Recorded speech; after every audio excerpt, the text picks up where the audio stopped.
গণ অভ্যুত্থানের স্বপ্নে লালিত জুলাই জাতীয় সনদ 2025 অবশেষে বাস্তবে রূপ নিল। শুক্রবার জাতীয় সংসদের দক্ষিণ প্লাজায় অনাড়ম্বর আয়োজনে এই ঐতিহাসিক দলিলে স্বাক্ষর করেছে বিএনপি, জামায়াতে ইসলামী সহ 24টি রাজনৈতিক দল।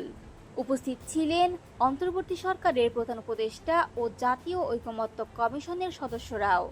এর মাধ্যমে দীর্ঘদিনের অনিশ্চয়তার অবসান ঘটিয়ে নতুন অধ্যায়ের সূচনা হলো বাংলাদেশের রাজনীতিতে।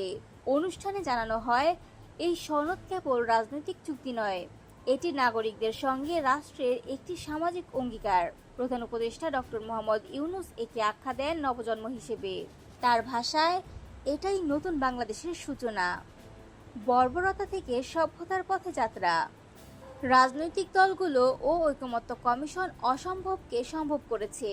এই সনদ তরুণদের স্বপ্নের দ্বিতীয় ধাপ। প্রথম ধাপে স্বৈরাচার উৎখাত হয়েছে, আর পরবর্তী ধাপ আগামী ফেব্রুয়ারির জাতীয় নির্বাচন, যেখানে বিশ্বকে অনুসরণযোগ্য এক নতুন ব্যবস্থা গড়বে বাংলাদেশ। তবে জাতীয় নাগরিক পার্টি সহ 6টি দল এই সনদে স্বাক্ষর করেনি। তবুও প্রায় এক বছরের আলোচনা শেষে রাষ্ট্র সংস্কারের 7টি অঙ্গীকার ও 84টি প্রস্তাব এতে অন্তর্ভুক্ত করা হয়েছে।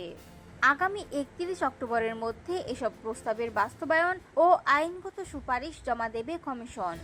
বৈরী আবহাওয়ার মধ্যেও উৎসবমুখর পরিবেশে বিকেল 4টা 37 মিনিটে জাতীয় সঙ্গীতের মাধ্যমে শুরু হয় অনুষ্ঠান। ছাতা মাথায় নিয়ে মঞ্চে ওঠেন ডক্টর ইউনূস ও রাজনৈতিক নেতারা। প্রামাণ্যচিত্র প্রদর্শনের পর শহীদ পরিবারের সদস্যদের উপস্থিতিতে সম্পন্ন হয় ঐতিহাসিক স্বাক্ষর। অনুষ্ঠান ঘিরে ছিল কঠোর নিরাপত্তা। সেনা, পুলিশ, র্যাব, বিজিবি ও সোয়াতের সদস্যদের অবস্থান।